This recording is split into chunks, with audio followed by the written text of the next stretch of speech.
to get their share of speaking, so sorry about that.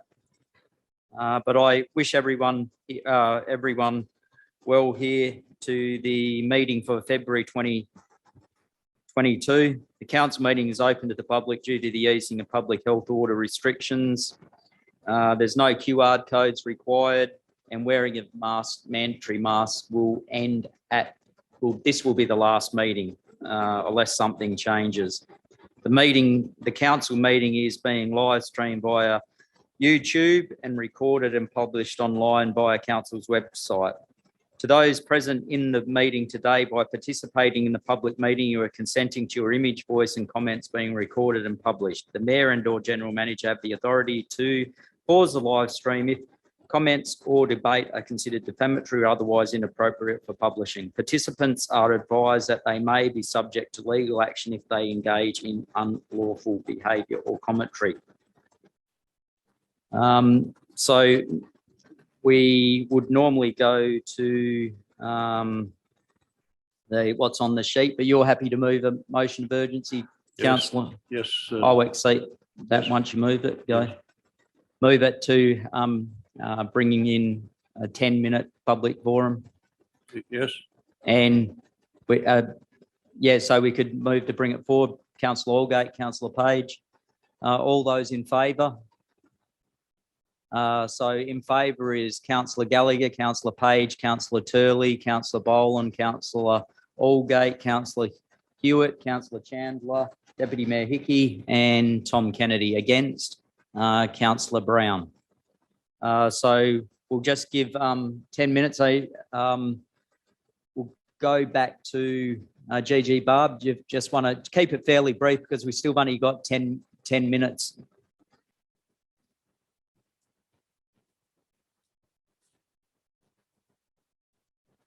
Thank you, Mr. Mayor. On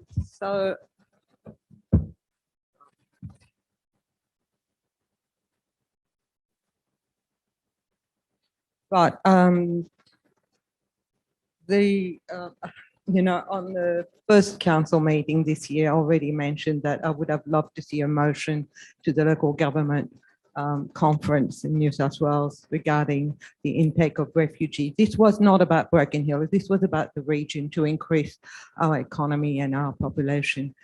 But there is another conference, and I saw that there are 2 motions that council put towards that conference regarding housing, and I commend that. But I really think we need to reiterate with the opportunity to put the case forward for regional Australia to seek Australian government's partnership in resourcing the intake of humanitarian visa holders. We know that mining activity is on the rise in our region, but will we have the workforce necessary both underground and in our businesses when things really take off? We've already missed the boat with a shortage of staff needed in the next 3 months here. So I would urge council to be visionary and really plan for the future.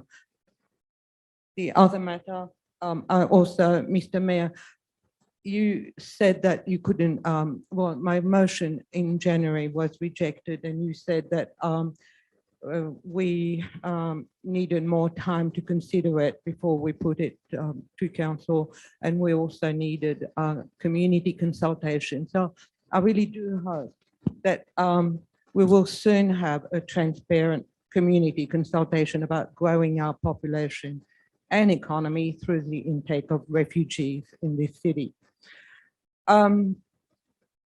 Regarding the wage management conference in Coffs Harbour, given the alarming figures revealed in the December quarterly budget review in item 11, the cost of attending this conference is around $3,500 per person, and I'm sincerely hoping that the council sends only 1 delegate from the Health and Building Standing Committee to the conference, and that other interested councillors watch it live on live streaming at a reduced cost. So that's about all. Thank you very much, Mr. Mayor. Thank you, Gigi. Nick, if you just have a bit more, and then we'll go to up the back.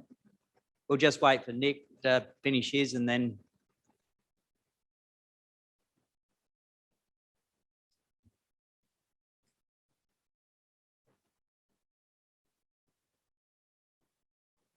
Yeah, so just getting back onto the rates, I think the border for ratepayers should be, I think the border should be extended to, you know, the town is growing, businesses, all businesses are coming in and starting up, and they're just looking for ways to get out of paying rates. So I think the border needs to be extended.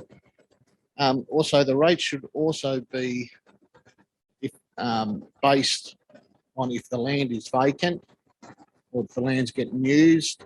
I don't see why someone with a vacant land block that's planning to develop it should be paying as much rates as the Coles complex, and if not more. Same with vacant houses. I think the rate should be less if there's no house and stuff like that on there. So I think the rates need to be reviewed if possible. And also just back onto that debt collection, it's a lot of expense for local businesses to pursue a statement of claim, especially travelling to Sydney. Quite a lot of money spent in businesses travelling to Sydney to attend a statement of claim. I know there was one served 4 weeks ago for quite a lot of money. That business person now has to pay the legal costs on that statement of claim, and they also need to travel to Sydney because that's where the Sydney lawyer is. So another few $1,000s in travel costs. So I think the executive collections need to be stopped straight away. I know it's been reviewed by council, and I think more focus needs to be given to try and work out a solution with ratepayers and use some local lawyers and try and keep the money in town. Also, just with the gateway sign, I think now's a good time to get rid of them gateway signs. The scrap value is very high at the moment, probably the highest it's ever been. So we should get a good dollar for it, help pay for some better ones. Thank you.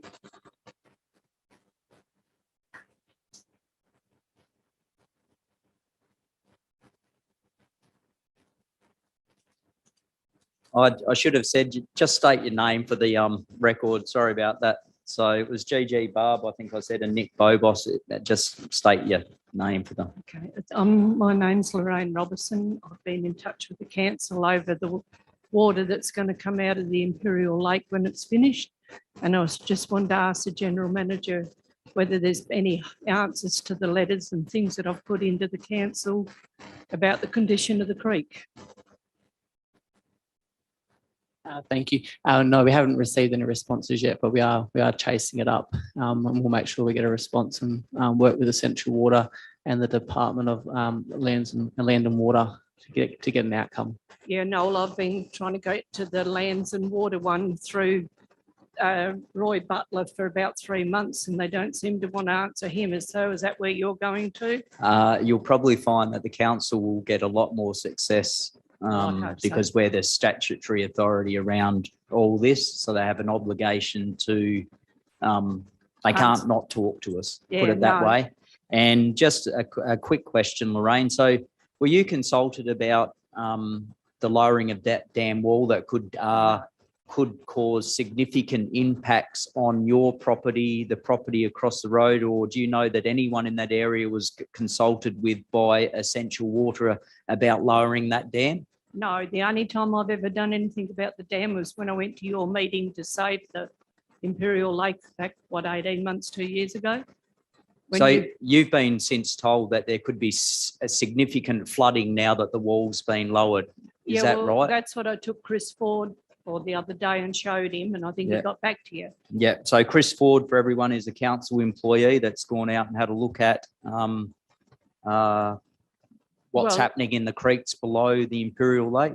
Yeah, well, the trouble is all the water comes from South Broken Hill and all the Menindee, you know, when the Menindee Road was shut the other day. So they've got two things. It comes from the north side and the south side. We never got any rain. Yeah. So, yeah, that's what I've never been consulted. I've put letters into you for Bridget Staker and Dot Staker that live out there. Bridget, and we're just worried that if Well, even when they finish the Imperial Bank and they let the water out of that, what they got held out the back, that still will be nearly enough water to come over without a rain. Yeah. So thank you, Lorraine. Okay. We will continue to liaise. Well, Jay will continue to liaise with you, and he will keep you well up to date. You'll be much well informed than you have in the past. Okay, that'd be good. Thank Thank you. you. Thank you to all those people that took the time to speak. So there was nil request from councillors to attend via video conference. Nil apologies for granting leave or leave of absence. Could I call on Councillor Boland to do the prayer? Thank you, Mayor Kennedy. Almighty God, we ask you to invoke your blessing upon this council. Direct and prosper our deliberations to the advancement and true welfare of the people of the council area, our state and Australia. Amen. Thank you, Councillor Boland. Call on Councillor Gallagher for the welcome to country, acknowledgement of country. Yes, I'd like to acknowledge the traditional owners upon the land upon which we meet and pay respect to those elders past, present and emerging. Thank you, Councillor Gallagher.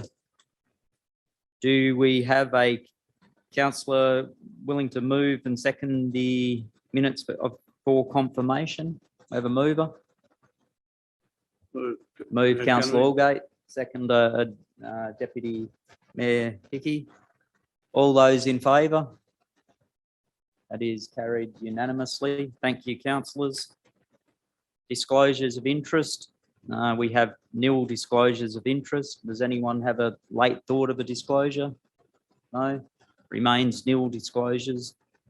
We have a mayoral minute. This is a proposed motion to the Australian Local Government Association, New South Wales, regarding affordable housing.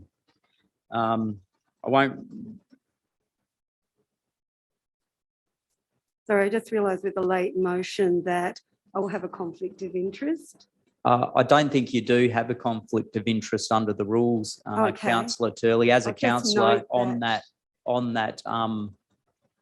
as a councillor and on a body that is a council body, you're not precluded from being. It's the same if we're on 355 committees or anything else. You don't have to go out when you're dealing with matters that in your position as a councillor, but it's up to you, but you don't that's need okay. to. Thank you. Yep. So the following motion was submitted to the Australian Local Government Association National General Assembly by the deadline for motions being the 25th of March 2022, along with the supporting council resolution, and submitted for consideration as a possible late motion of Local Government New South Wales Special Conference held in Sydney on the 28th to the 2nd of March. Along with the supporting council resolution, please note the motion of the special conference closed on the 30th of January, and late motions may not be accepted. The motion being that the National General Assembly, Local Government New South Wales calls on the federal government to create a regional tax incentive to equalise the current remote area of fringe benefit tax concessions from 50% to 100%, to enable all employees residing in the regional remote communities across Australia access to the same allowance as their employees. The tax incentive will assist to drive regional location to smooth out volatility of housing prices, with the aim to address the regional housing affordability crisis across Australia, especially in regional areas affected by boom-bust cycles of mining industry. Would someone like to second that? Councillor Page, got your hand up first, seconded. So this motion, for people that don't fully understand it, and probably for members of the press and gallery members, what it essentially does is allow people to rent and buy houses and other stuff, businesses, rent and buy houses with their pre-tax income as opposed to their after-tax income. So, for example, if someone was on $80,000 and they were paying $40,000 off a mortgage, instead of being taxed on the $80,000 and then paying off their mortgage, they pay off their mortgage out of the $80,000 and then taxed on what's left. So they'll be taxed on the $40,000. So it's a significant savings.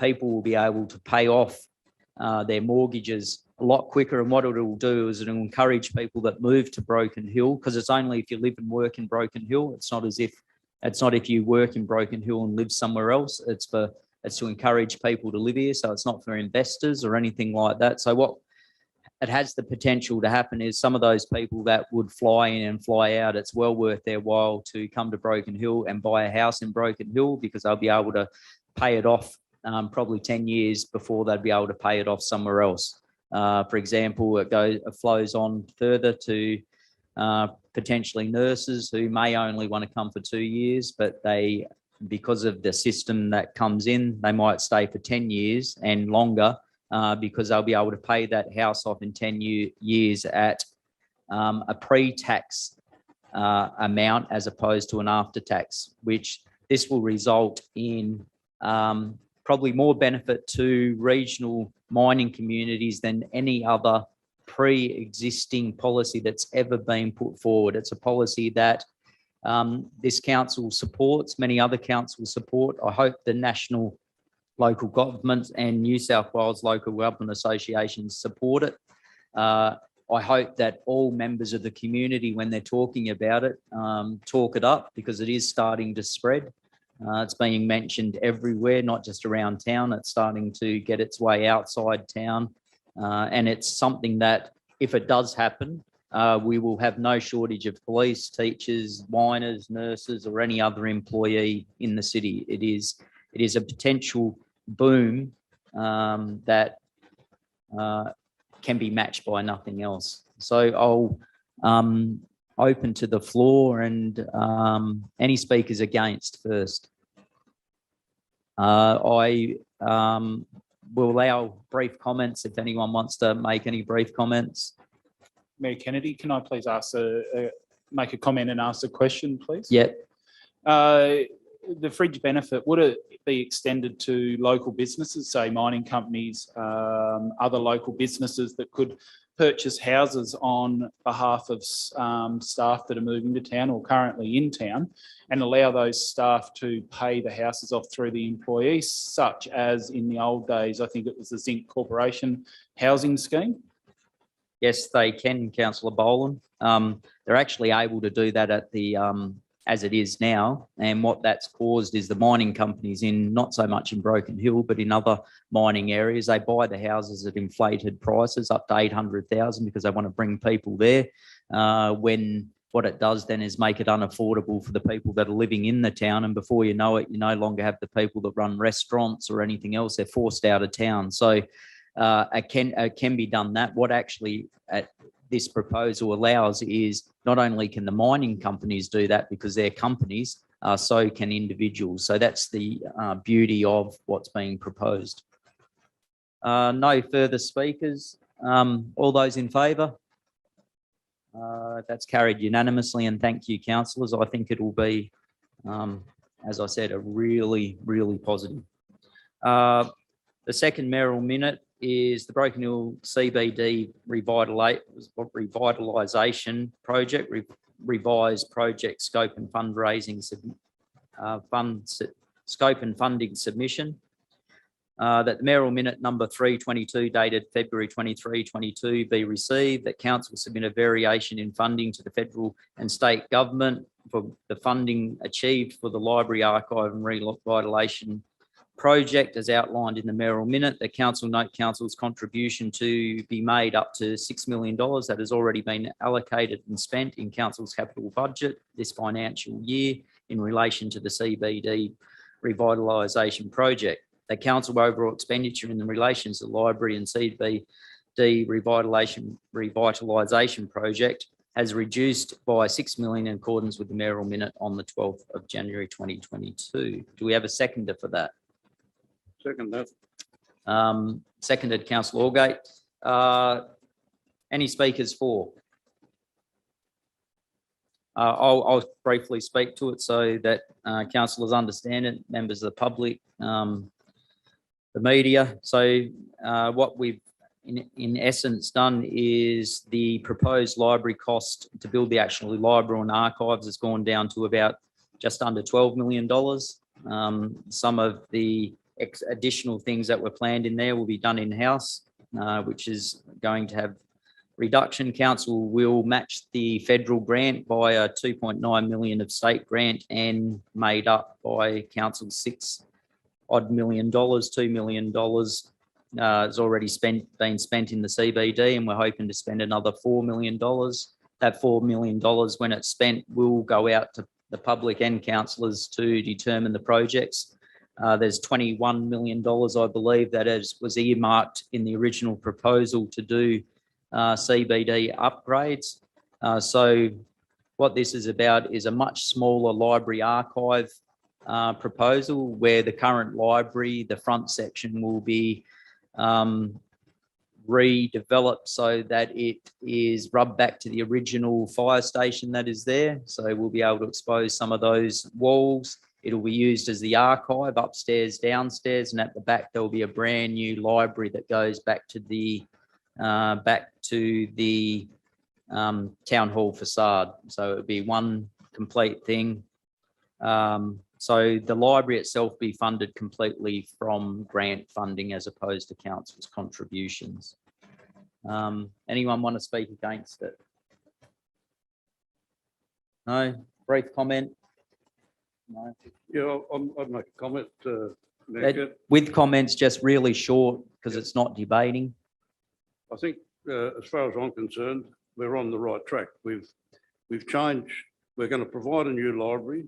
We're going to provide adequate space and facilities for a true archives section, and we're going to do it all within the costs that are already proven, and that's the big point as far as I'm concerned. That's all. Yeah, thanks, Mayor Kennedy. Just briefly, but following a tour yesterday of the library, we can all see that it's gone well past its use-by date. We have to do something to retain a library in Broken Hill, and I'm really happy to see that we can do it within the figures that you're talking now. And thanks to General Manager Jay and those that have put together a new scheme to get it back to those figures, that I think it's really positive for the town. Righto, all those in favour? Carried unanimously. Thank you, councillors. Notices, motions nil, rescission motions are nil, reports from delegates are nil.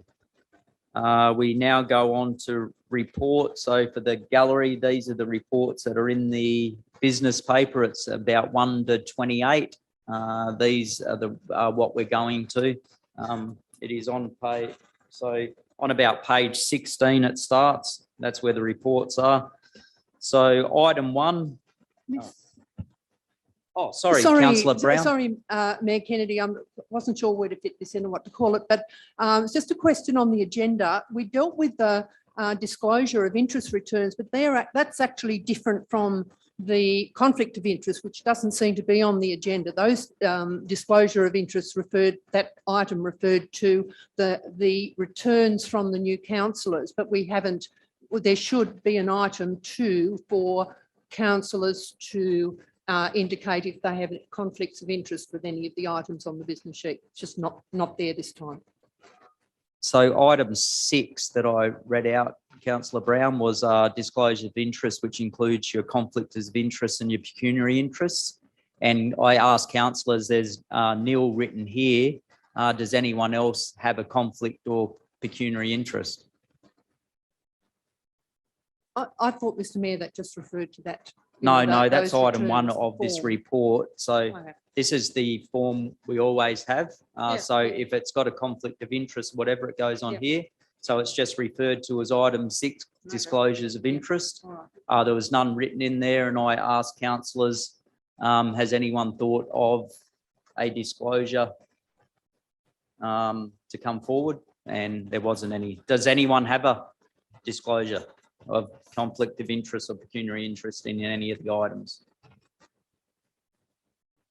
No. So thank you, Councillor Brown. So report number 1, disclosure of interest returns. So this is the first report. This is about for our new councillors. Do we have a mover and a seconder for that report? Moved Councillor Page, seconded Councillor Gallagher. Any speak to that? Would like to speak to that, councillor Page? Anyone against that? No. I'll put it to the councillors. All those in favour? I declared that carried unanimously. Thank you, councillors. Item 2 is delegations of functions. So just for the gallery and the media, the delegation of functions is what the council delegates its functions to the general manager, mayor and other things. So they include a whole raft of things and people can read those in the business paper. Do we have a mover for that? Item 2? Move the recommendation. Moved, councillor Allgate. We have a seconder, councillor Page. Speak to it, councillor Allgate. No, it's all there,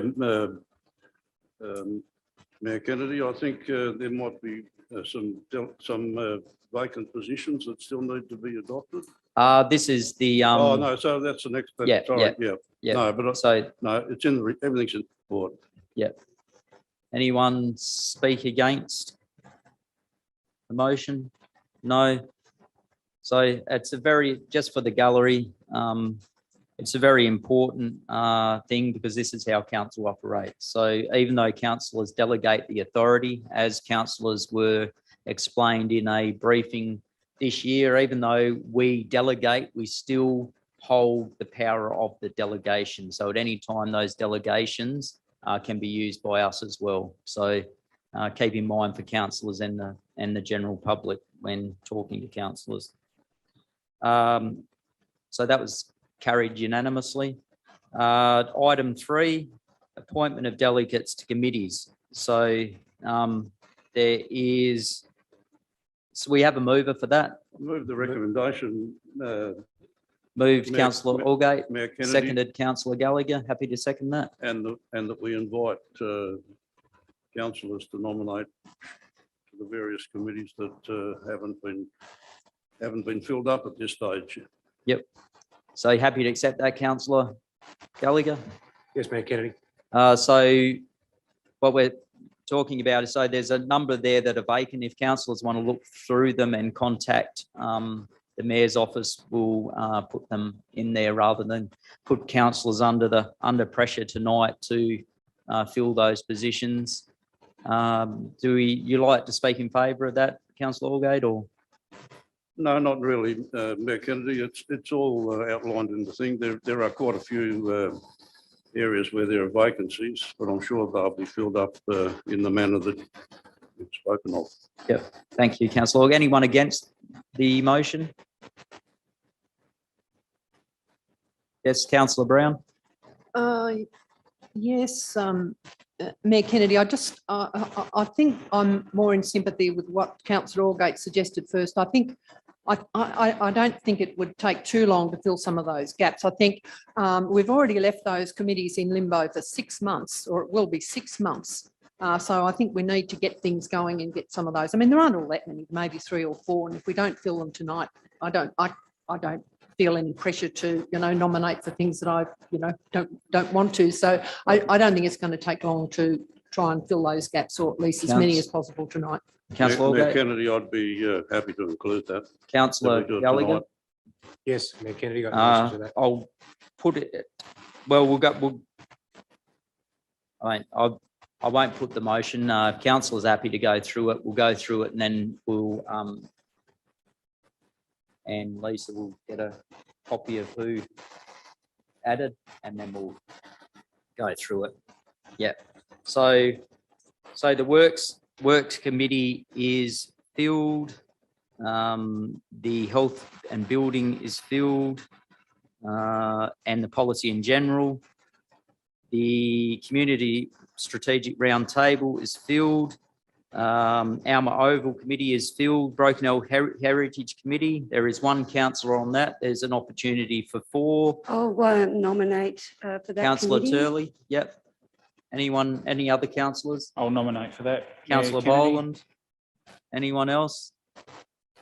We've got 2 councillors for that. Did you get those, Lisa? There's still 2 empty ones. They can be filled at a later stage, but I'm sure the 3 councillors that are involved will be able to handle that.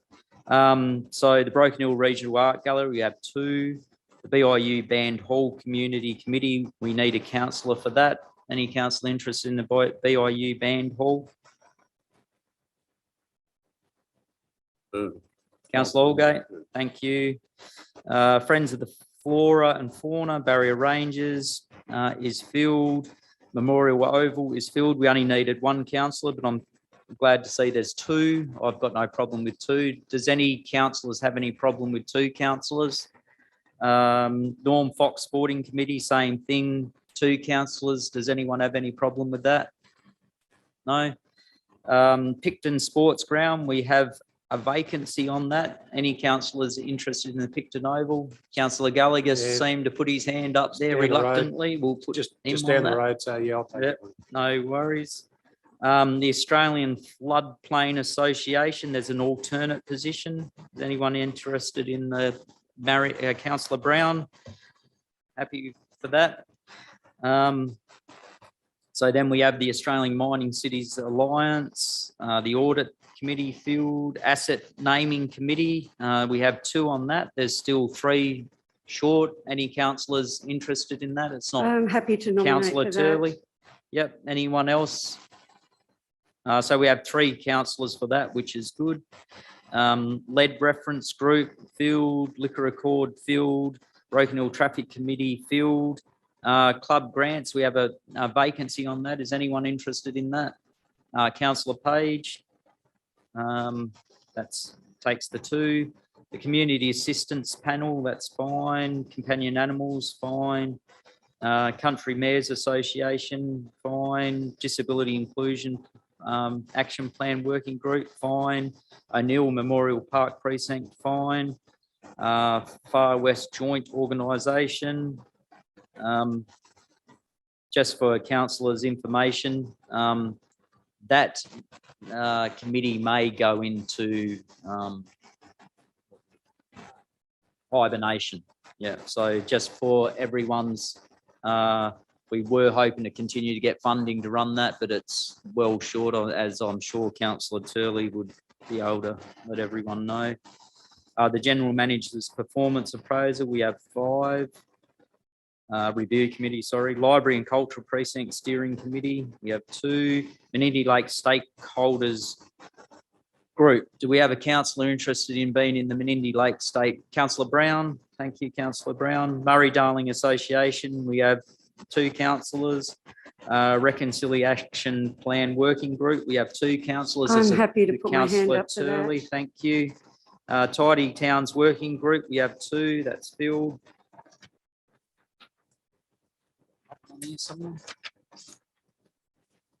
Oh, there's the last page. Western Divisions Councils, 2 councillors, there's 1 short. Does any councillor, we've got Councillor Gallagher, anyone else interested in that? Councillor Brown. Western New South Wales Mining Resource Development Task Force is filled. Volunteers Working Group, we have 1 position left on that, if anyone wants to be on that. No, we've got 3 anyway, so that's a good number. So it's in your business paper, councillors. Who's on those? Could we have a move? Are you happy to accept all those new positions, Councillor Allgate? Councillor Gallagher, happy seconded? Certainly. Certainly. Anyone against that? No. Put it to the vote. That's carried unanimously. Thank you, councillors. The draft councillor support policy, do we have a move? That's item 4 in the agenda for the gallery. Does any councillor move? Councillor Page, seconded. Councillor Brown. Show of hands is probably better, councillors. I pick it up quicker than the speaking. Would you like to speak to that, Councillor Page? Any speakers against? All those in favour? Declare it carried. Thank you, unanimously. Thank you, councillors. Item 5, alteration of schedule for standing committees because of Easter. We have a mover for that. Move Councillor Gallagher, seconded Councillor Hewitt. You'd like to speak to that, Councillor Gallagher? No, it's self-explanatory. Thank you, Councillor Gallagher. Anyone against that? All those in favour? declare that carried unanimously. Thank you, councillors. Item 6, the Office of Local Government Consultation and Councillor Misconduct Framework. Do we have a mover for that? Councillor Allgate, seconded. Councillor Boland. You like to speak to that, Councillor Allgate? Yeah, yes, Mayor Kennedy, I'd love to speak on it. This is an opportunity for the council to, as far as I'm concerned, to rectify quite a lot of things within the code of conduct, the model code of conduct, and the way it's implemented and the way it's processed. Having been one of 2 councillors who have been regularly targeted with code of conduct complaints, I have suffered quite a bit in terms of the manner in which some of these have been handled, particularly one. I think there's, I mean, if you look at the framework is, or the review as part of the framework is predicated on the fact that it will be upholding the virtues, democracy and procedural fairness and equity. They are pretty important aspects, and they're aspects that I believe are often infringed. I've said many times from the floor of the council before, both in defence of code of conduct that I've received, and also at seminars and workshops. As far as I'm concerned, and it's a belief that's well supported throughout the industry, that the code of conduct is currently able to be used and being used as a tool to actually attack councillors, whether it be because of a political difference in ideology or a personal bias or any other reason. This particular code gives the opportunity to somebody who wants to cause another councillor grief or put them through the ringer. It gives them an opportunity to do that. And sadly, in terms of codes of conduct lodged by people other than councillors, whether by staff, by members of the public or whoever, they do so in total anonymity. And as far as I'm concerned, if a person has a legitimate complaint, irrespective of whether they're a councillor or a staff member or a member of the public, if the complaint is legitimate and they believe in that complaint, they should be named. That goes directly against all of the teachings of the code as it currently is, but it gives the opportunity to people who want to cause mischief, the opportunity to lodge a claim, not be criticised, attacked or anything else, but the potential to cause whoever the complainant is, whoever the defendant is, cause them grief. I don't believe that's the way that the code of conduct should work. And, you know, there are a lot of things that need to be changed. If you look at with councillors, if a councillor lodges a complaint against another councillor, that councillor, their identity is normally divulged. In other words, councillors normally are named if they lodge a complaint against another council. I think that's the way it should be across the board. I know that councillors can lodge a complaint and then complain to the conduct reviewer. If it goes to the conduct reviewer, they can appeal to the conduct reviewer to have their name withheld. And if they have good reasons for that, perhaps that's fine. I think if a code of conduct complaint is lodged, the person who lodged it, irrespective of where they are from, whether at council, staff, outside or whatever, if they're not prepared to, if the complainant is not prepared to stand up and take the flak for what they've done, well, I don't think that it should be doing it at all.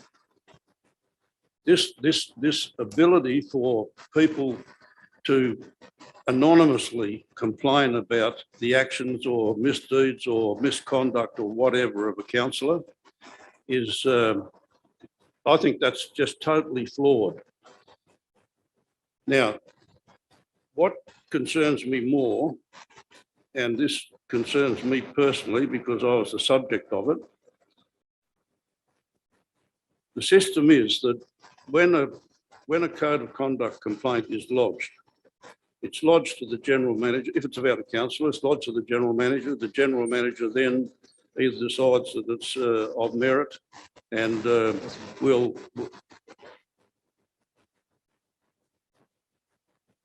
Keep on going, sorry, Councillor. The general manager will decide whether the complaint has merit or not. If it has merit, obviously it will be through the council system. It will be probably farmed out or is farmed out in this case to a conduct reviewer. The conduct reviewer will normally interview the complainant and the defendant and get both versions. The conduct reviewer often also talks to the general manager and the mayor, and they make a decision on, or they make they make recommendations and findings to the council. The council then considers those recommendations and findings and makes a decision. Once that decision is made, if it's not in favour of the defendant has the opportunity to appeal that code of conduct by lodging an appeal with the Office of Local Government. Once the local government considers the appeal and advises the council of a decision, whether the decision is that, whether this decision confirms that the person, the defendant, is either guilty or not guilty, that advice comes to the council, and then the council make a final decision. In my case, and I want to specify this because it's always hidden in the last council, and I was the subject of a complaint. I was found guilty by the conduct reviewer. The council found me guilty. I appealed to the Local Government Association, who in their investigation found out that the council withheld critical information that would have totally changed the decision of the conduct reviewer if in fact that information had been provided. In other words, because the council withheld information, whether it be deliberate or by chance, you know, doesn't matter. The fact is, it was found that I was not necessarily guilty because the decision would have been totally different had all of the information been presented. So in that sense, I appealed to the council to review their previous guilty decision. It went to the council meeting, and the council vote was 4 votes all. 4 votes in my favour, 4 votes against me. The mayor of the council at that time used her casting vote to vote against me, even though and in spite of the information that was provided by the Office of Local Government, who we are always told we must take notice of and follow their instructions. When you talk about Councillor Allgate, I'll just Righto. let you know it's been going for 7-8 minutes. When you talk about procedural fairness and things like that, equity, democracy, there is no such thing as democracy in that decision.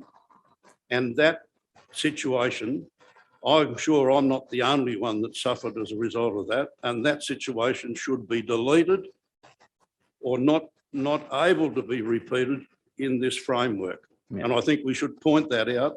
The standing committee who's going to deal with it should point those things out. Thank you, Councillor Allgate. Do we have any speakers against? Councillor Brown?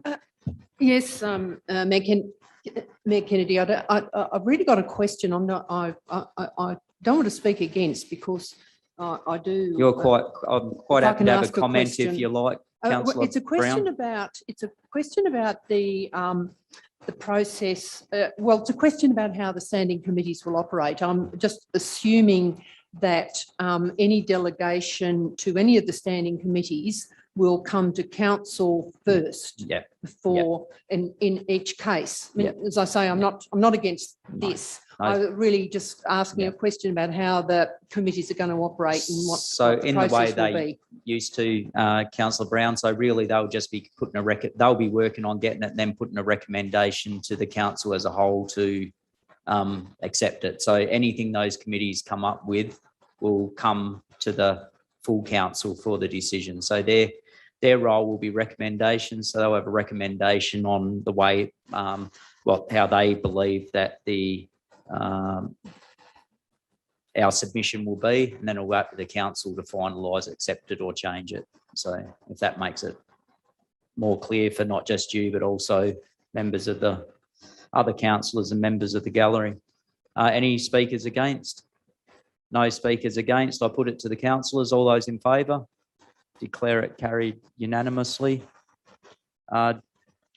Just for the gallery, the code of conduct is not just an issue at the Broken Hill Council, it's an issue around the whole of the state of New South Wales. Many councils face the same problems that our local council faces, and it does cost the community a considerable amount of money to do this. I would be pretty sure that councillors on our council, we will formulate our policies to make sure that things are resolved probably well before they get to that point. So just a bit of feedback for the councillors and the community. We are a council that intends to work closely with the community and each other. So thank you. National General Assembly of Local Government. It's called for motions. We've had one for, no, we've had one from the mayoral minute. Do we have a mover for that? Moved Councillor Page, seconded Councillor Turley. Would you like to speak to that, Councillor Page? Thank you, Councillor Page. Any speakers against? No. So if any councillors do have a motion they want submitted and they believe it, we'll hold a special meeting. So if councillors are interested in getting a motion to council, please you have that right. So all those in favour, declare that carried unanimously. Thank you, councillors. Item number 8, National Assembly of Local Government to be held in Canberra on June 22nd. Do we have a mover for that? Moved Councillor Hickey, seconded. Moving as written, Councillor Hickey? No. Oh, No, sorry, Mayor Kennedy. I wanted to move that with the change to. okay. If I could. One, that Broken Hill City Council report 3422 dated February 8, 2022 be received. And 2, that the council be represented at the 2022 National General Assembly of Local Government in Canberra, June 19 to 22 by Mayor Kennedy, Deputy Mayor Hickey, General Manager Nagwell and Councillor Chandler. And 3, that the councillors will quite prepared to share a vehicle rather than the costs of flights to and from Canberra for that. If I can move that way. Yeah. Just before you go on, you probably still want to fly with me. Happy to travel, so we'll leave it as it is. Do we have a seconder for that? Seconder, Councillor Page. Would you like to speak to that? Yes, I would. Hickey? Yes, I would, Mayor Kennedy. Following a couple of meetings that Mayor Kennedy himself have had with the Australian Mining Cities Alliance and the More Than Mining Alliance on Skype, it's a really, really important organisation, both of those. And they're having a general meeting just prior to the local government's national meeting at LGA, where you get to meet up with some federal government ministers and the shadow ministers to push for changes in helping mining cities survive, such as the support to live in workers, to live in rather than FIFO workers, and this the housing thing that we spoke of earlier. I think it's absolutely important that we go to that meeting and be represented. And they're very, very strong bodies, that both of those bodies that, as I say, they produce 62% of the resources in Australia, and they have good government listening ears. So, yeah, I think it's very important. Speakers against? Comment, Councillor Page? Quite happy with comment. Yes, Short comments. yes, thank you, Mr. Mayor. It's a very beneficial conference to attend. The huge outcomes, the contacts you make, the friendships you make, and you can call any of those people you meet and ask questions and vice versa. So I'm very glad that you are attending this conference, and the benefits will be very beneficial to Broken Hill. Thank you, Councillor Page. I don't like conferences much. I don't like going out of town, but for this one, because of the mining, I'm willing to accept it. Thanks, Councillor, thanks, Turley? Mr. No? Mayor. I thought you were about to. No, you're just picking up your glass. Oh, sorry, I could just say, Mayor Kennedy, that you may take the opportunity to try and make meetings with the minister and raise this issue around that. And that's one of the benefits of being in Canberra, is all these issues that we have at a federal level, trying to meet with the ministers to raise them with them. So just for other councillors and members of the gallery media, the mining related councils is having a meeting before the national conference, and they've arranged meetings with several ministers to try and get this up and running. So their thing was they wanted to have, how many members are on the 12 members on the mining related councils. So we want 12 mayors, deputy mayors and general managers in that office with the appropriate minister saying. So it's not so much even the conference, it's for us here in Broken Hill, it's about getting that fringe benefits tax thing over the line. So that's one of our big things. So all those in favour? Declare that carried unanimously. Thank you, councillors. Do we have a mover for item 9? We'll need a alternate councillor. If someone would like to move that. Can I move that, Mayor Kennedy? Councillor Boland. With a recommendation that Deputy Mayor Hickey be appointed as the alternative. Yep. We have.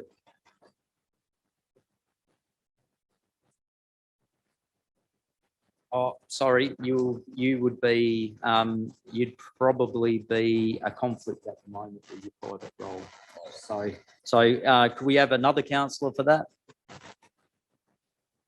Councillor Chandler? You'd like to nominate Councillor Chandler? I'm happy with that. I nominate Councillor Chandler. Everything else fine in that, Councillor Boland? Move the rest of it. We have a seconder for that. Councillor Turley. Speak to that, Councillor Boland. Reading through the report, it looks like an interesting panel, and commencing from 2022. Is that correct? So it's a new panel that's commencing, Mayor Kennedy? It is, Councillor Boland, and just to probably how much we can do with this is going to be a little bit difficult because of the vast distances we have to use and share things, but I'm sure we'll be able to share resources as in more the administrative parts. Is that right? Oh, planning panel. Sorry. Yeah, so there's not that much we do in that, but it should still be good. Thanks, Councillor Boland. Is that all? Councillor Boland? Sorry, yes, that is all. Yeah. Thank you, Mayor Kennedy. Any against? All those in favour? Carried unanimously. Thank you, councillors. It's not, you don't have a conflict. It's just if you were on it or was on it. Yeah. Item 11, quarterly budget review. Do we have a mover for that? Item 10. Sorry, councillors. I just skipped one. Broken Hill City Councillor attendance at the Waste Management Conference. We have a move for that. I'll move a recommendation that's different to what's written. Councillor Allgate, That item 1 that the report be received, that item 2 and 3 be deleted, and that any councillor interested in attending this conference via Zoom or via online, that they approach the general manager to do so. so does all councillors understand the moving of that? So no one's going to attend. It'll be attended by Zoom for $490 odd. Do we have a seconder for that? Seconder, Councillor Hewitt. Speakers for? Question, Mayor Yes, Kennedy. Councillor Brown. The original recommendation just referred to the members of that standing committee, but since, you know, the costs will be Yep. much less, I mean, it Yep. is something that I'm personally interested in, if I could add Yep. my name to it. Well, as that would be Councillor great. Allgate's thing was all open to all Yes, councillors okay. because it's Zoom. So just let the general manager know you're interested in. That's the intent of your motion, Councillor Allgate. A seconder for that was Councillor Hewitt. You'd like to speak to that, Councillor Allgate?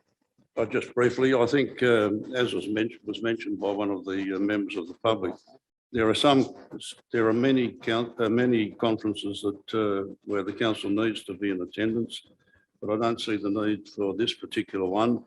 And for those who are interested, perhaps new councillors might have an interest that they can do so online for, I think, whatever it was, $460. Any speakers against?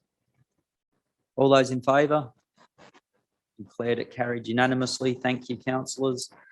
Item 11, the quarterly budget review. You have a mover for that? I'd move that, Mayor Kennedy. Councillor Boland, Second. Councillor Gallagher. Speak to it, Councillor Boland. Yes, sorry, Mayor Kennedy. Yes, I'd like recommendation number 3, the operating deficit before capital.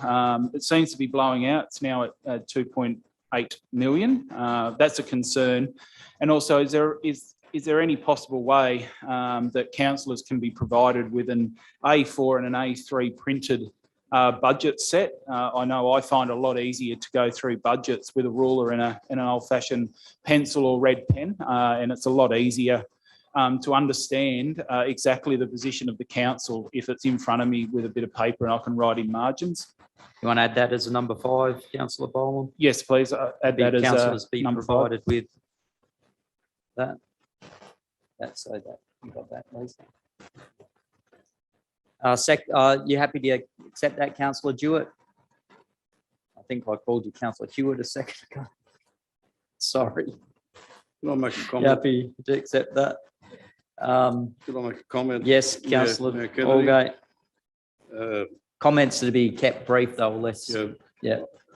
We've basically, a lot of the councillors come to the decision that line budgets are the only way to overcome 90%, 99% of these problems. If we had line budgets, not only the councillors would understand the budget, but also the community or the members in the gallery would have a far better understanding of what's happened financial wise. Thanks, Councillor Allgate. Any speakers against? No speakers against. I'll put it to the vote. All those in favour? Carried unanimously. Thank you, councillors. Item 14, the strategy, investment strategy. We have a mover for that. I'll move that. Moved, Councillor Allgate, seconded. Councillor Boland, scratching his eye. Yes, Councillor Allgate, speak to that. Yeah, I'd like to speak to it, Mayor Kennedy. First of all, I'd like to congratulate Simon, or the Chief Financial Officer, for the report. It's a very competent, comprehensive report. Pity the printing of it was a little bit of a problem, and some of the pages are not able to be read. Firstly, I think the strategy that's been outlined is a good one, but I do have problems with, and they're historical problems.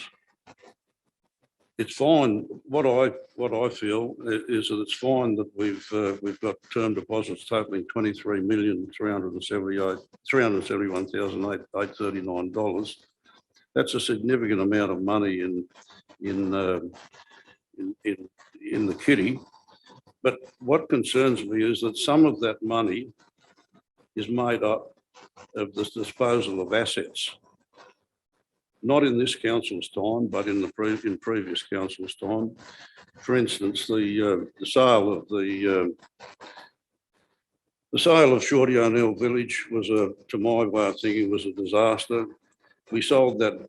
The council sold that village for less than half the value, the licence value, which is, in many ways is a disgrace.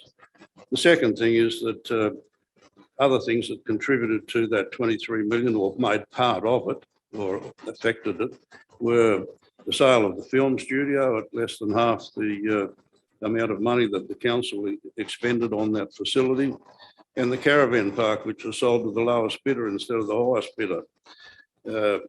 Personally, I really have a problem eternally with the sale of Shorty and O'Neill Village. The village used to bring us in $1.4 million of new dollars in government licence fees, bed licence fees. That $1.4 million in bed licence fees, new money into the town, was of great value. We sold the facility because we were running at a loss, whereas for 20 years we ran it at a profit. All of a sudden, everything changed, and I still have trouble understanding that. What concerns me now is that the 23 million that we have invested, that's fine. And the investment rate that we're getting is certainly better than you and I are getting. The problem is that $23 million is being devalued month by month in terms of the CPI and inflation rate. So that money is costing us money. It might be making money on paper, but over a period of time, it's costing us money, and I'm rather concerned about that because, it's one thing to have money. It's a bad thing to have it and it's costing you money. And I hark back to the previous general manager who told us when we borrowed 2 lots of $10 million that it was free money. Free money, $20 million that was free, that we would do with it what we would do, and it would make money for us. And what's happened? It's cost us a heap of money. And I think in terms of disposal of assets and these so-called free loans is just a load of poppywop. Thank you, Councillor Allgate. Speaker against? Comment, Councillor? Yeah, if I could, Mayor Kennedy, just briefly, and I'd like to back up exactly what Councillor Allgate said. And I think the difference is now there's several business people on the council. As business people, we learn you don't sell your assets, you don't just give them away anyway. And they can always make more money. Some of those things were making 15%, and they're now making, I think, 1.09%, which is just ridiculous. And they were undersold. But I think that as far as a council now, we've got a bit more expertise of financial background of doing that. So, yeah. Thank you, Councillor Hickey. No speakers against? Yeah, I found the 1.9% just for the gallery, 1.9% we got return on our investments. Inflation this time is 7%. That means we've had a 6% in real term loss of the money sitting in the bank. We've lost buying power. That was the point of what's happened. Just because you're making money on paper, we actually lost a lot of buying power. So it's not always good. Councillor Allgate, you write a reply? Oh, well, there's no thing, but Councillor Allgate. You said 1.9%, it's 1.09. Yeah, 1.09%. Yep. All those in favour? Declare that carried unanimously. Thank you, councillors. Item 13, the investment report. Mover for that. Move Councillor Boland, seconded. Councillor Gallagher. Speak to a Councillor Boland.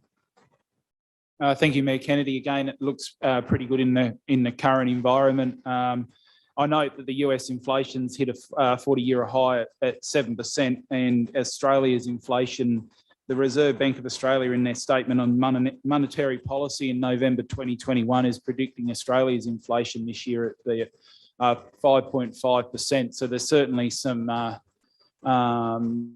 risks out there going forward. Thank you, Councillor Boland. Any speakers against? Put it to councillors. All those in favour? None against. I declare it carried. Thank you, councillors. Item 14, the Audit, Risk and Improvement Committee, independent members. Do we have a mover for that? Moved, Councillor Gallagher. Seconded. Seconded, Councillor Allgate. You like to speak to that, Councillor Gallagher? No, just being a former member of that committee, you've got some good external people coming on the committee. Thank you, Councillor Gallagher. Speakers against? No speakers against. Put it to the vote. All those in favour? Declare it carried unanimously. Thank you, councillors. Item 15, adoption of draft agency information guide. We have a mover for that. Move, Councillor Brown. Seconded. Councillor Jewett. Speak to that, Councillor Brown? No. All those in favour? Declared it carried unanimously. Thank you, councillors. Item 16, business and industry consultative meetings. If councillors, whoever moves this, if they'd like to read it out, because I think it's people might not know what it's about. So do we have a mover for that? Move, Councillor Hickey. Yep, you move it. Yeah, read it out because, I think you just need to read what you want to move because councillors need to understand what's being written. Well, I'll move this with some amendments. So one, that the City Council report number 4122 dated January 27, 2022 be received. And two, that council supports Business Far West to deliver business services and education for the Broken Hill and the Far West region. Three, council continues discussion with Business Far West on the delivery of forums and events in partnership. And four, the council notes that council has been invited to have an advisory position on the Business Far West Committee. Have a seconder for that? You like to speak to that, Councillor Hickey? Yes, I do. Some of the things in there, and it's following on, I think, from part of the Chamber of Commerce, which has collapsed and gone, and the EDC, which hasn't been up to scratch or doing what we always expected, and now Foundation is backing this group of fairly astute business people that to deliver some of these education and business things that go on. Now, personally, I'd like to see that go to us taking over, or not us, but the foundation or someone taking over the EDC and it becoming part of that. But that's for a future thing. But I think the way this sounds okay, and it should be supported by council. We have any speakers against? Just a brief rundown for councillors. There was a briefing just on this, and the group that are involved are talking about being an advocate group for businesses, including tourism businesses in town. It has the potential to operate similar to what the Chamber of Commerce did. Hopefully that it is supported by other businesses, and it does start to involve many businesses. There will be public forums and that sort of stuff run. So hopefully it'll be a really good thing. And that was what was presented in a briefing. If councillors would like to hear more about that briefing, then just let the general manager know. I'm sure he'll let you know. And no speakers against? I'll put it to the vote. All those in favour? Declare it carried unanimously. Item 17, do we have a mover for item 17? Yes, I'll move that way. I'd move that with amendments also, and I'll read that also out. Yep. Mayor Kennedy, that the Broken Hill City Council report 5622 dated January 28, 2022 be received. The council notes the Tourism Task Force recommendation of 2014 that resulted unanimous support from tourism operators for the development of an industry-driven tourism organisation for the Far West region, which resulted in the formation of Destination Broken Hill. The council continues to collaborate with the tourist industries. 4, the council notes the establishment of Business Far West and approves seed funding to the extent of $20,000 from the 2021-2022 budget to be matched dollar for dollar by Foundation Broken Hill to coordinate business industry advocacy training and development. 5, that the Business Far West provides council with 6 monthly financial reports. 6, the council accepts an advisory position on that Business Far West. 7, the council receives a bi-monthly activity report. 8, that the tourism marketing budget be set to the appropriate standing committees, not for determination. And 9, that the appropriate standing committee investigates tourism management structure and possibly set up an organisation based on the same principles as the former Broken Hill Regional Tourism Association Section 355 committee. I have a seconder for that. Seconder, Councillor Page.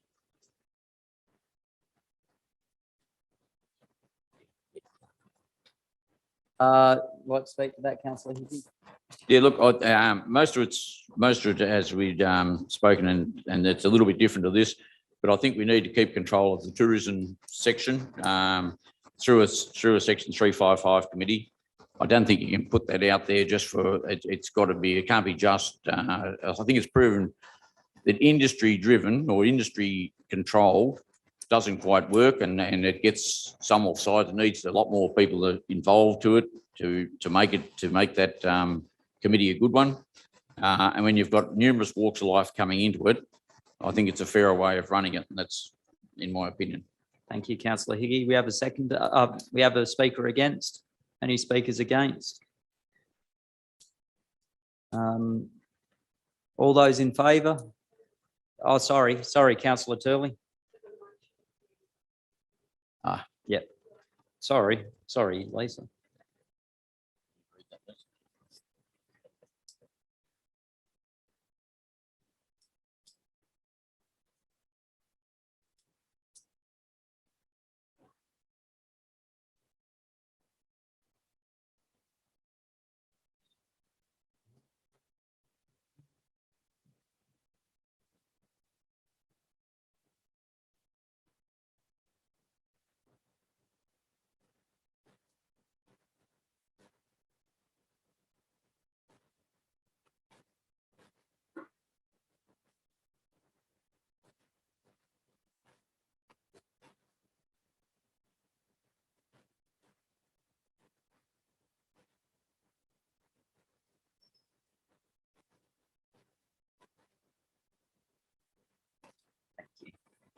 All those in favour? Declare it carried unanimously. Thank you, councillors. Item 18, terms of reference, project steering committee, project consultative group. I'll move a recommendation. Moved, Councillor Allgate, seconded. Not the recommendation. Oh, sorry, go Councillor Allgate. That the recommendation be that item 1 remain, Yep. item 2 remain, and that item 3 there be that read, the council endorses the position of mayor and deputy mayor as council's representatives to the project steering group for the project consultative group, with terms within the terms of reference to allow the chair to invite appropriate stakeholders should the need arise. So as is, but at an addition of invite. Yeah. We can invite on a particular project. You got that, Councillor Lisa? You got that, Lisa? Speak to it. Have we got a seconder for that? Did someone seconded Councillor Page? You'd like to speak to that, Councillor Allgate? Not really, Mr. Mayor. Mayor Kennedy. It's just an expansion to include that there will be occasions when various sectors have stakeholders that might be important to join the committee on odd occasions, particularly in the CBD upgrade and things like that. Thank you, Councillor Allgate. Any speakers against? Put it to the vote. All those in favour? Declare it carried unanimously. Thank you, councillors. Item 19, terms of reference for the Gateway Signage Advisory Committee and costs of replacing gateway signage. Mover, I'll move the councillor recommendation. Allgate. Move, seconded, councillor Page. It's too quick for you tonight, councillor Gallagher. Councillor Allgate, you'd like to speak to it? No, oh, well, yes, short, to a small extent. I think if I refer to the lady who spoke about the signage and the lack of consultation, our team has talked to numerous people, but apart from that, the council, on the night that the decision was made to accept the designs for the gateway signage, there were something like 200 odd people, many of whom were in the gallery, many who couldn't fit in the gallery, that were outside, and there was extreme discontent with the decision that was made at that time, because basically all and sundry were so sympathetic to the local design rather than that from somebody away. And I don't think that sentiment has changed. I think it's strengthened. And, you know, I'd only add that I would suggest that whichever sign the council, the standing committee decides to move first, that perhaps that particular moved sign might be considered to be placed down in the Kintore Reserve in an appropriate spot, and perhaps highlighted with lighting of an evening as an extra display in terms of tourism. So you're talking about the one that would be removed? The one that's been removed. Yep. Be relocated. To be considered to be relocated. I'm not telling the standing committee what they should do, but it should be one of the considerations at least. No worries. Thank you, councillor Allgate. Councillor Page, you'd like a comment? Yes. You're not speaking against? No, Mr. Mayor.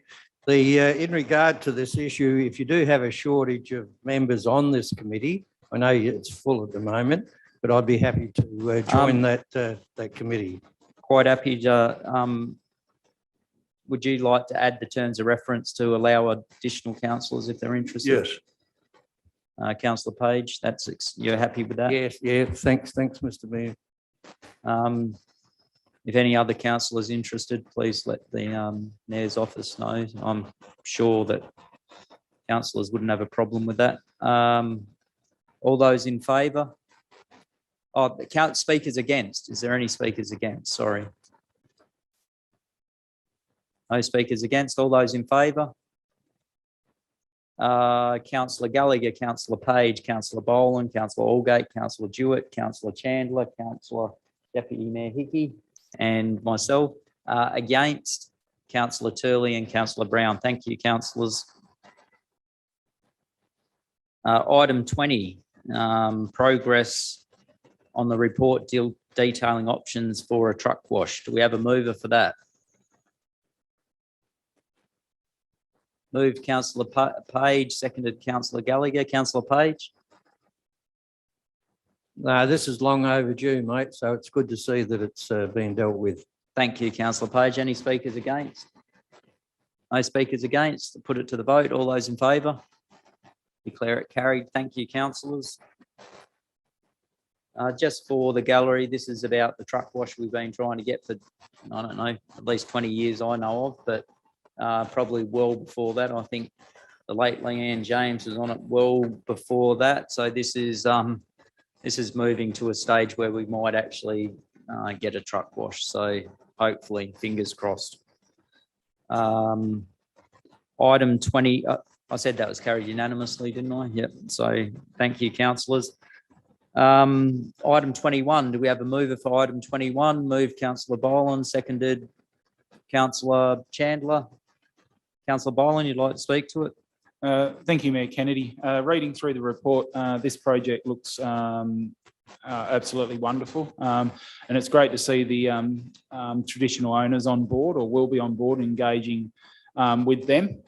after a workshop a couple of days ago with the options available for our traditional owners and what they could do with that parkland and really teach their up and coming elders, the young children, about their culture and what it means to be the traditional owner of the land. I think it's a great project and it's going to be great for the community, and it'll be really good to see some of those ideas that were passed around the workshop the other day in regards to bush tucker and in Indigenous culture, tourism, being that space being used for that, because that'd be absolutely a wonderful outcome, I believe.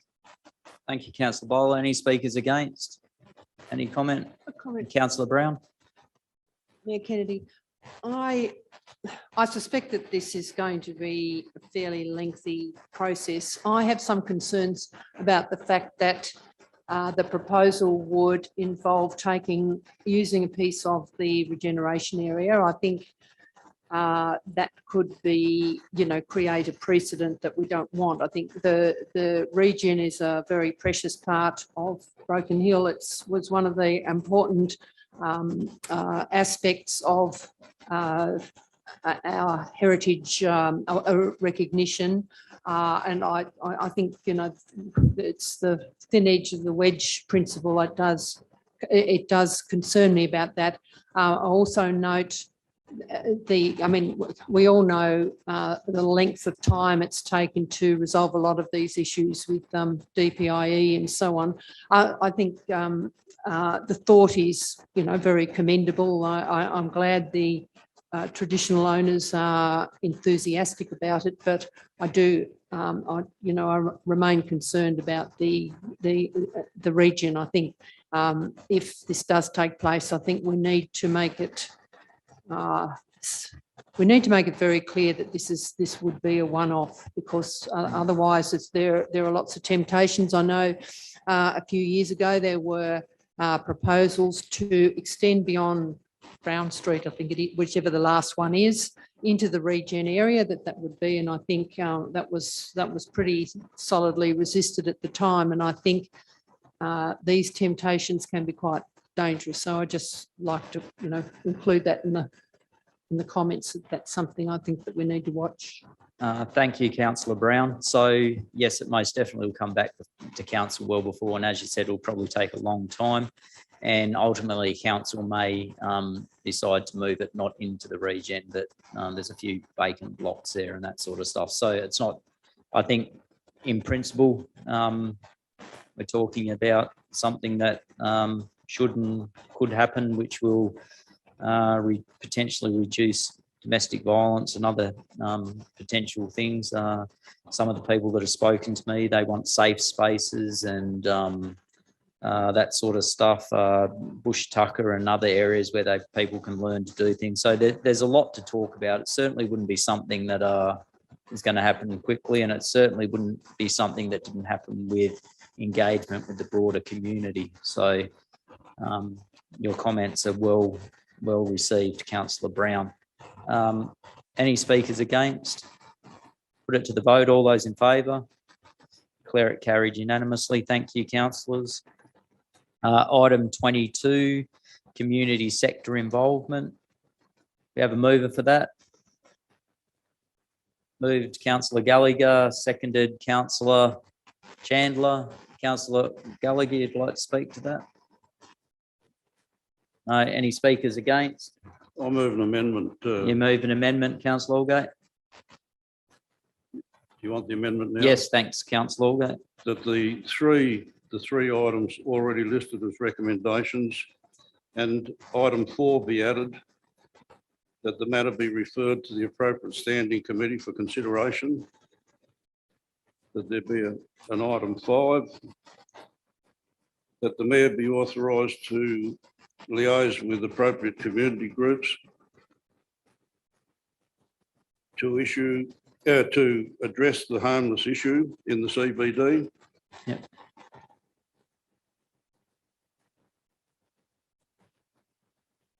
And that's it. Thank you, Councillor Allgate. You got a seconder for your amendment? Seconded, councillor Hickey. You'd like to speak to your member at councillor Allgate? Well, just to say that I think the original recommendation was fine, but there is there's an area that can be extended to incorporate the standing committee, because the relevant standing committee will be the committee that actually deals with it ultimately to bring down a decision to the council. And I think it's good that the mayor be authorised to liaise with the appropriate community groups like the police and whoever, to address the problem that a lot of the shopkeepers are currently experiencing with people sleeping in the streets. Thank you, councillor Allgate. Any speakers against the amendment? All those in favour of the amendment? The amendment now becomes the motion. Before it's put, I'd just like to say, yes, I too have received quite a few complaints about the homeless, and what happens in this report, it hasn't addressed that. It also hasn't addressed the mayoral minute of 13 and 14, which was that we form a 355 committee for seniors and a 355 committee for the youth of the city. This was not it's fine to have these agencies, but the 355 committees that we're talking about were more about getting some of those senior citizens on board that could discuss. I've had, and Councillor Page was speaking to me today, talking about a few issues that had come up from some of the more senior citizens in our community. I have also been contacted about where they need ramps, where they need disabled parking, where they need. So these are the people that we once had a pensioners association that used to address a lot of these issues that no longer exists. So this 355 committee we're talking about wasn't about the groups that look after the elderly. This was about getting senior citizens on a committee to talk directly to senior citizens and start getting some things done, such as the community gardens out the south. There's different things that young people have spoken about that they would like to get done. This is not about talking about the groups that are already formed. This is about council, and council's being directly involved with the stakeholders. So I hope that when it does go back to that appropriate committee meeting, that's discussed and those 355 committees are formed. So, but that will be up to the actual committee to do that. But I thank Councillor Allgate. I might just based on what you said, Mayor Kennedy, it might be worthwhile to include in the amendment item 13 that's shown in the executive summary, and that is to actually form that 355 committee. Okay. So if we make that that particular clause, clause 13, if we make that item 6. Yep. In terms of reference, be cited by the committee. Yes. Yep. And number 14 as well with the junior one. Well, no, I thought that in item 14 that was covered by the fact that the matter be referred to the appropriate standing committee once the section 355 committee has dealt with it. Oh, there is no 355 committee. That's the thing. No, I just said if we add. Oh, okay. No worries. Thank you. As item 6, if we add clause 13 in the executive summary. Okay. All right. Is that acceptable to the seconder? Who seconded it? Councillor Hickey. Yes, acceptable. Any speakers against that? No. All those in favour? Declared it carried unanimously. Thank you, councillors. Item 23, which cash payments at council facilities. Do we have a mover for that? Councillor Boland, seconded Councillor Hickey, Deputy Mayor Hickey. Would you like to speak to that, Councillor Boland? Thank you, Mayor Kennedy. For me, this is a very important one. This disadvantages the most disadvantaged in our community and the elderly. They still like to pay for cash. And really, I question the cost of how much it's going to cost to actually reconcile that cash. I don't believe that counting cash in an organisation the size of the City Council will reduce services across the city. I think it's part of the admin staff's job to reconcile the cash. So I really can't see it taking services away from the community. And other than that, as I mentioned, this is very, very important because a lot of our pensioners pay with cash. They've always paid with cash, and taking that option away from them certainly disadvantages them. Thank you, Councillor Boland. We have any speakers against? Comment, Councillor Hickey? Yeah, thanks, Mayor Kennedy. I think just in favour of what Michael said then, or Councillor Boland said then, there's probably a couple of people in this room old enough to remember when I was a bank teller when I came to Broken Hill, but it takes you about 7 minutes to reconcile and balance at the end of the day, and that was handling cash all day. Yeah, millions, I'd say. Millions. Thank you, Councillor Hickey. Councillor Turley? Just trying to turn the microphone on. Is it secure? Is it actually about counting the cash, or is it about the security to pick up the cash? Sorry. just So asking the a question. 20,000 is about picking up the cash, I'd say. That's the cash, but the time, the 600 odd hours to do it would be about reconciliation and that sort of stuff. Yep, yep. So thank you, councillors. All those in favour? Declare that carried. Councillor Turley? Yep. Declare that carried unanimously. Thank you, councillors. Item 24. The section 3.5 terms of reference. Item 24, we have a mover for that. Councillor Page, seconder. Seconded. Councillor Allgate, speak to that, Councillor Page, or happy with that? Happy with that? Any speakers against? All those in favour? Declare that carried unanimously. Thank you.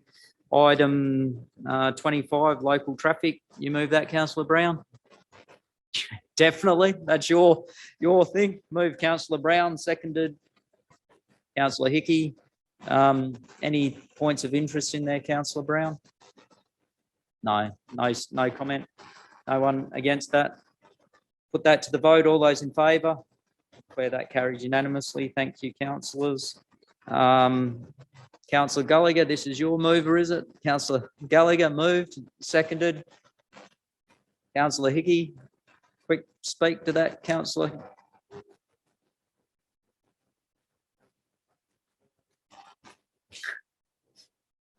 Well done, Councillor Nolan. Oh, sorry, Councillor Gallagher. All those in favour? No, that was Councillor Nolan's job, was to let us know everything. So thank you, Councillor Gallagher. Declare that carried unanimously. That's the end of the reports. We now go on to committee reports. Item 1, minutes of the Broken Hill Regional Art Gallery. We have a mover for that. Move, Councillor. Move that way with an amendment to them. Councillor Hickey. I'd like to move that the Broken Hill Council Report 5122 dated 4th of February 22 be received, that the minutes of the Broken Hill Regional Art Gallery Advisory Committee meeting held on the 30th November 2021 be received and noted. And number 3, that the Broken Hill City Council rename the Broken Hill Regional Art Gallery to the Broken Hill City Art Gallery. Seconded, Councillor Allgate. Speak to it, Councillor Hickey. Yes, thanks, Mayor Kennedy. We had a presentation from the art gallery director last week, which was quite good, and we went through it all. We're all in the belief that the more you change of something, the less identity you receive. Some of the artwork, I think, is far too modern for a heritage city and doesn't represent our city as it should. And that seemed to be the belief of most of the people there. And so I'm quite happy to change it back to the Broken Hill City Art Gallery, but leave it at that. Speakers against?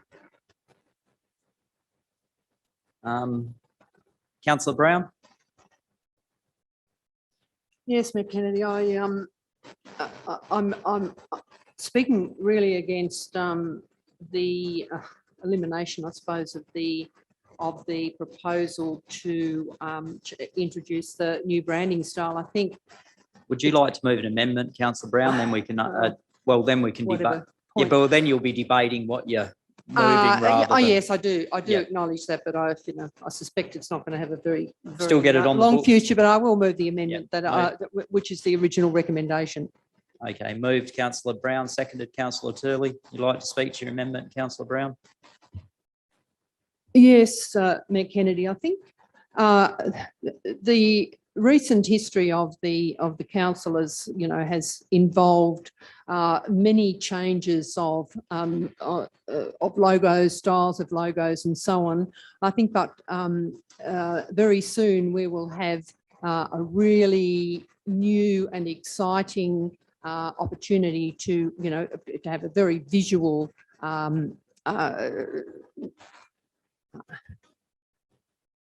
item along Argent Street and Patton Street, which is the new flags or whatever the signs, the new high-tech signs, which will be a very visual way. And I think they need to be for the safety of motorists and so on. I think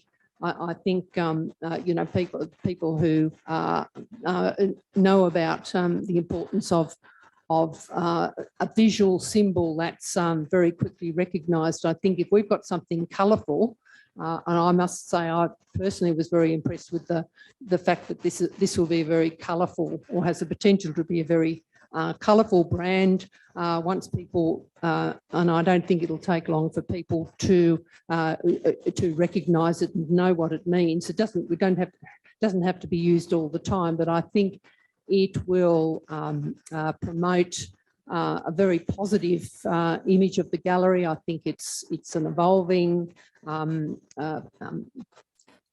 asset and a very important asset for the community. It's not like a museum with a fixed display. It's something that's evolving all the time. We have the very important art prizes and art competitions every year, which have put the gallery on the national map, really, and certainly has done a lot to promote our local art community with the Marama Art Awards. I think that I think it's very appropriate that we have a very visually exciting logo for the gallery that will be instantly recognised once people sort of get to know what it is, and particularly effective on the banners, which is the word I was looking for, that'll soon be there along Argent Street.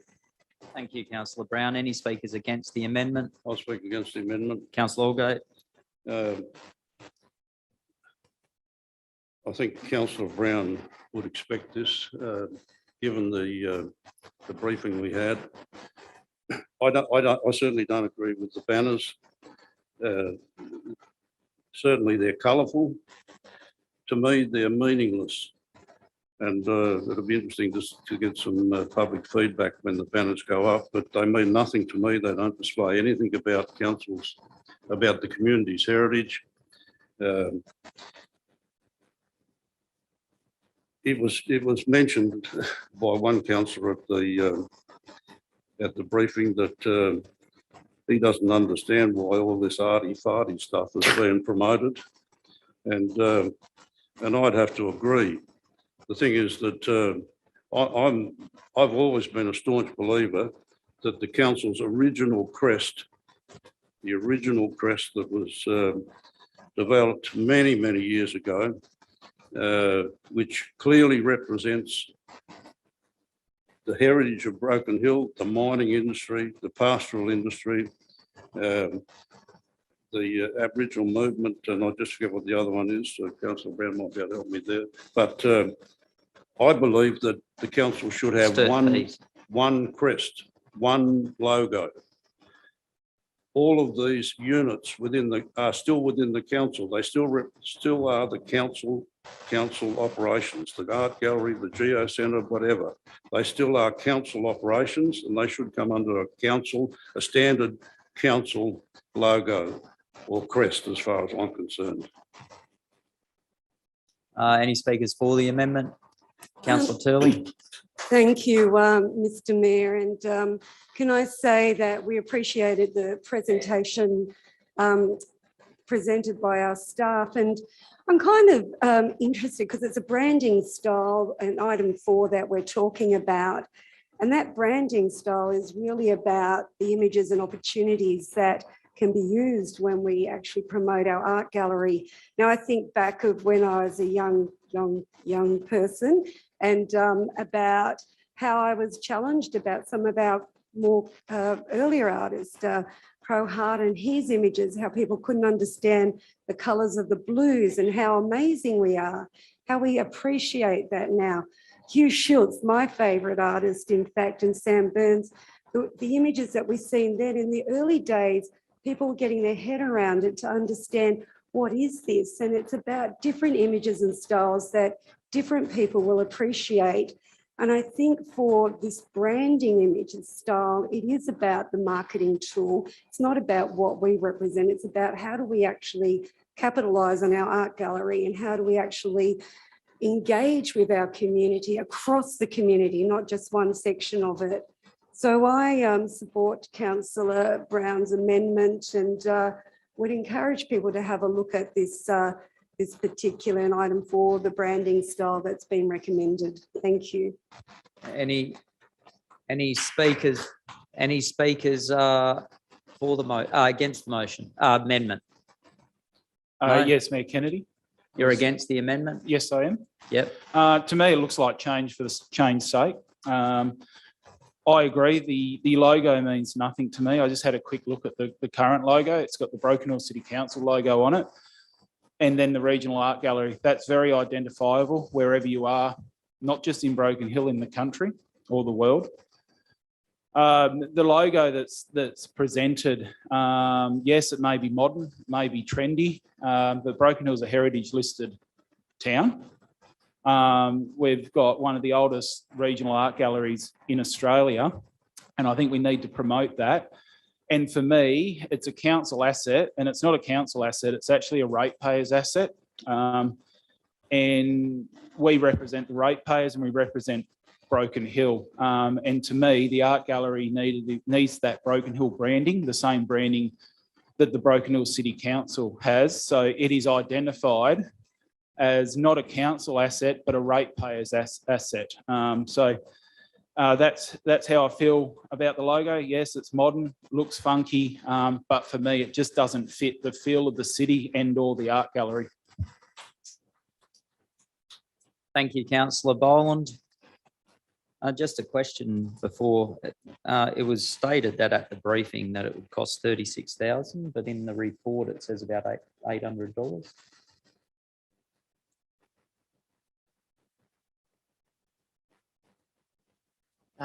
Thanks, Mr. Mayor. I believe the $800 would be in regards to changing any of the branding ongoing. The actual concept of going through the process was $35,000. Okay, so $35,000 there, councillors. I know a few councillors asked that question, and that was one of the big concerns with the whole thing. So all those in favour of the amendment? Councillor Turley, Councillor Brown, all those against? Councillor Gallagher, Councillor Page, Councillor Boland, Councillor Allgate, Councillor Jewett, Councillor Chandler, Councillor Hickey, and myself. I declare the amendment lost. Right of reply, Councillor? No right of reply? Yeah, actually, I have the right of reply. Oh, you moved it, did you? As the mover. I thought. Oh, Councillor, you moved it? you have a comment to make, Councillor Allgate? No. No. All those in favour? Mr. Mayor, before you put the motion, can I just confirm it's Broken Hill City Art Gallery, not Broken Hill Art Gallery? Yep, thank you. All those, so just so councillors understand, it's Broken Hill City Art Gallery, not Broken Hill Art Gallery. All those in favour? Councillor Gallagher, Councillor Page, Councillor Boland, Councillor Allgate, Councillor Jewett, Councillor Chandler, and Councillor Hickey, and myself. Against? Councillor Turley, Councillor Brown. I declare the motion carried. Item 2, do we have a mover? It's the minutes of the Picton Sports Ground. Mover. Move that way. Move Councillor Allgate, seconded. Councillor Boland, all those in, speak to it, Councillor Allgate. All those in favour? Carried unanimously. Thank you, councillors. Item 3. Do we have a mover for item 3? Councillor Gallagher. This is minutes of the Friends and Fauna. Seconder, Councillor Brown. Speak to it, Councillor Gallagher. No speak. All those in favour? Declare it carried unanimously. Thank you, councillors. Questions taken on notice from the previous meeting. We have a mover for that. Move Councillor Allgate, seconded. Councillor Page. Just before, do you want to speak to that, Councillor Allgate? Oh, it's all in the report. I was just hoping that you would add an addendum if you don't mind, Councillor Allgate. There was a question asked about the decommissioning of the Imperial Lake Wall. Council offers accompanied Mrs. Robinson around that site. It was made quite clear in the presentation from the member of public that they weren't consulted on the lowering of that dam wall. And if you would add to your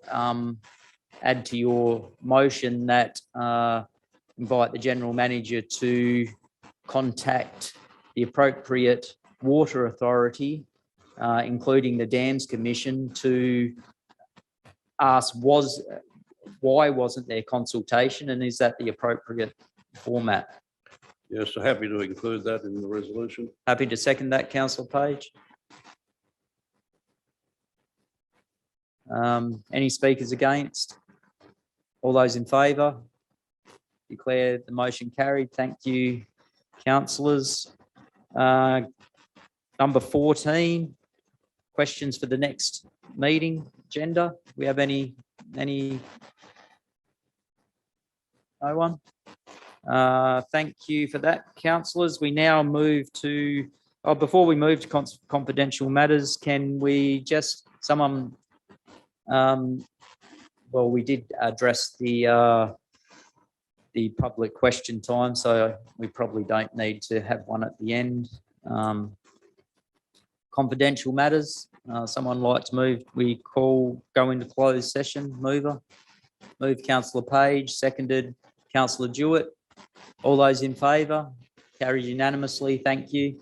There'll be 3 items discussed for the members of the community.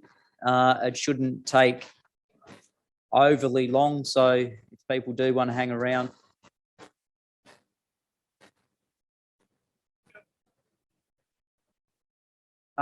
Thank you, those that decided to remain. The general manager will move, or will just read out what was passed during the confidential session. Thank you, General Manager. Thanks, Mayor Kennedy. Item 1, Broken Hill City Council Report number 54/22, Legal Expenditure Civic Centre Ombudsman's Report. Resolved 1, that Broken Hill City Council Report number 54/22 dated February 15, 2022 be received and noted. And 2, that the General Manager be invited to contact the Auditor General to investigate the legality of the expenditure to defend the Ombudsman's report in the absence of Council's approval to do so.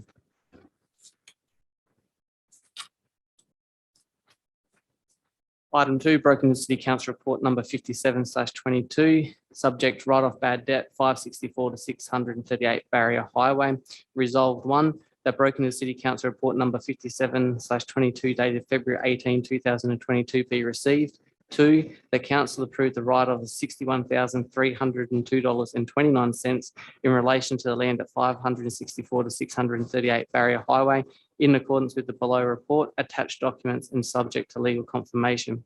The council authorised the general manager to write off additional amounts to the value of $5,000 dependent on final settlement and cost breakdowns in accordance with the debt structure below. 4, the council authorised the general manager to negotiate a suitable payment arrangement for the payment of all outstanding rates and charges as per the below report. 5, the council retain its right and recommencing action for the full recoverable debt subject to any payment defaults until all outstanding rates and charges as listed below and accrued since have been settled. And 6, that the general manager provide updates to councillors on the payment plan via email on a regular basis. Item 3, Broken Hill City Council Report number 58/22, Civic Centre Legal Action Update. Resolved 1, that Broken Hill City Council Report number 58/22 dated February 18, 2022 be received. 2, the council approve the increase in budget as per the below report and attached cost schedule to see the case through to fruition as per the December quarterly budget review report. 3, the council reject the settlement offer made by AJ&C on the 10th of February 2022 with regards to the advice received from senior counsel. 4, the council note and endorse the proposed recommendations within the report to limit council's legal and financial exposure and protect council's interests. 5, that further reports and updates be provided to council on the proposed recommendation as the hearing approaches. Thanks, Mayor Kennedy. Thank you, General Manager. There was a number of questions asked during the public question time about fruit fly. One was suggested that council has the authority to enter properties without to do this, that they don't have the right to enter residential premises without a warrant or a court order. So there's nothing in the Act that allows that to happen. So businesses can, residences can't. You totally have the right to your, the Act's quite specific in that. I also remind, and I do this all the time, that 54% of people did vote for us at the election on the things that we stood for, and one of those was the removing of signs from those areas. So when it comes to public consultation on things that happened before the election and were named during the election, that was a public consultation, but there is a group that has agreed to have a bi-monthly meeting and a monthly meeting, bi-monthly meeting for businesses, but a monthly meeting for residents who will have the opportunity and be well informed of what's going on within the community. So I think that's a good thing. Physical attendances at meetings, couldn't agree more. Most of the councillors that I speak to believe that a lot of it can be done by Zoom meetings, and one is the meeting with the waste facility, which Councillor Brown has already agreed to do that by.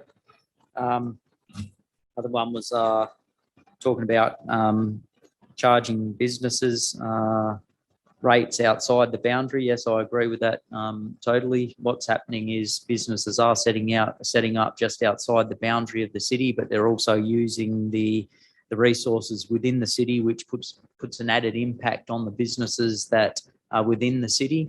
They're paying over their share of rates. Council is talking to new firms. Those new firms may not be paying rates, but they certainly will be given a commitment to looking after the city in some regard and contributing to the city as a whole. With the vacant housing and vacant businesses, I understand where it's coming from, and there will be discussion about reviewing rates. The problem with having rates for vacant land is too many places in Broken Hill already owned by places in Sydney, which will do nothing at all if they can just hold on to them. So when we do talk about change, and there will be a review and a revision of rates paid within the city leading up to the budget process, those things will be taken into account when they're doing it. So I suppose it all goes back to, if you live in Broken Hill and you got that land, it might be a different story to those that may be living in Sydney and holding on to land to wait for it. So we don't want people in town again being hit by additional rates when people outside the city may be able to hold on to particular bits of land till they increase with value without having to pay rates, putting the burden onto the ones that are already here. So they were the things that were brought up in the meeting. So I thank everyone for their attendance and close the